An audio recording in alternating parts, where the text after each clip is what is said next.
വിദേശത്ത് വെച്ച് ഇത് കൊല്ലപ്പെട്ടു പോയാൽ അവരുടെ കുടുംബങ്ങൾക്കോ ഇവിടെയുള്ളവർക്കോ അറിയാനും ബന്ധപ്പെടാനും സാധിക്കാത്ത ഒരവസ്ഥയായതുകൊണ്ട് ഈ കുറ്റത്തിൽ നിന്ന് കാശ് വാങ്ങി ഒഴിവാക്കണം എന്ന് ഞാൻ പറയുകയുണ്ടായി. ഈ കാശ് കൊടുക്കാനും വാങ്ങാനും മറ്റും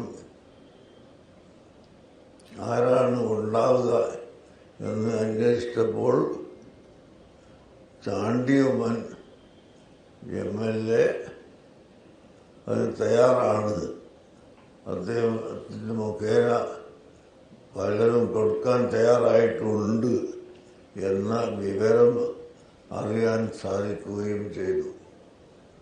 ഇനി ബാക്കി നിങ്ങളെല്ലാവരും പ്രാർത്ഥിക്കുക, നമ്മളും പ്രാർത്ഥിക്കുന്നു. നല്ലൊരു അന്തരീക്ഷം ഉണ്ടാവട്ടെ. ഏതായാലും നാളത്തത് നീട്ടിവെച്ചിട്ടുണ്ട് എന്ന വിവരമാണ് ഇപ്പോൾ നമുക്ക് ലഭിച്ചിട്ടുള്ളത്.